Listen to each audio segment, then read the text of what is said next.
other experiences of Islam in the Middle East and elsewhere added elements of cosmopolitanism, recognized other cultures and other influences.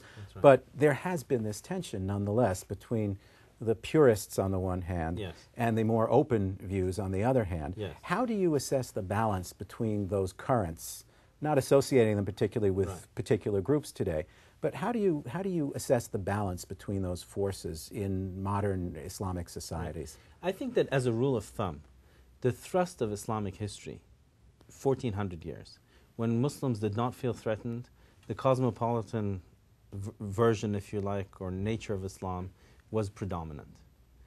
In the modern period, though, Muslims have felt and have said themselves to feel under threat. And when they are in that posture, then the purist, the more intolerant version of the religion comes out.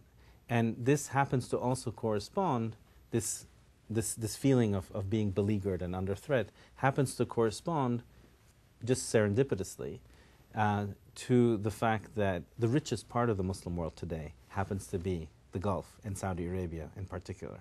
So the origins of this fairly intolerant version of the religion also happens to be the richest part of the Muslim world today, and therefore is able to have tremendous influence on other Muslims because of the money, because of the institutions that they've built, and so on.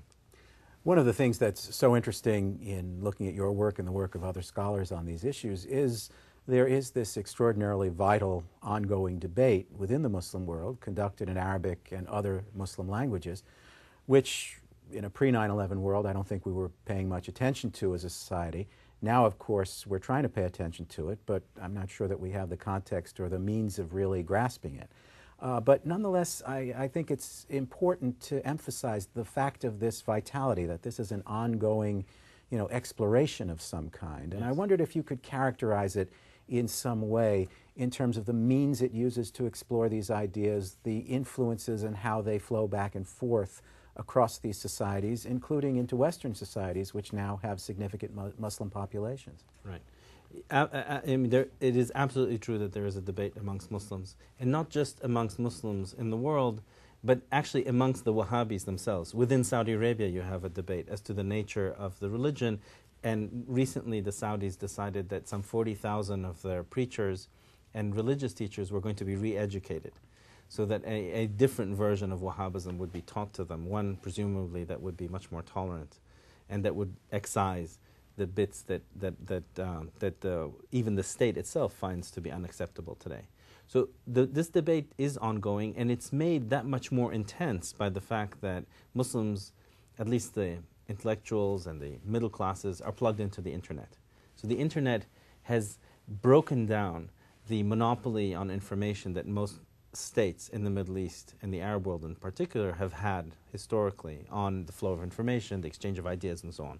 So you have a very vibrant debate between many different kinds of Muslims: Sufis, liberals, jihadis, Salafis of various kinds, even people who are traditionalists. And you find this, the most vibrancy takes place, in internet postings on various websites and various publications that can be downloaded off the internet. Now, the Western diaspora of Muslims, that the Muslims in the West are certainly reading a lot of this stuff. Much of it is being translated as well into various European languages, and is being influenced. But we don't have an accurate sense of what the internet has done and is doing to the balance of views and whether one particular version of the religion is trumping another or not.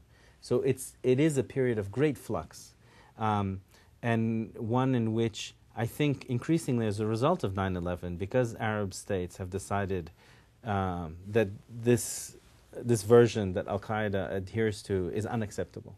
It's both unacceptable in terms of the relationship between Muslims and the West, but it's also unacceptable domestically. Because you have to remember that Al-Qaeda has attacked, or Al-Qaeda-like people have attacked other Muslims within Muslim societies. So once those states, and those states are not to be, they're not negligible in terms of their power and their influence.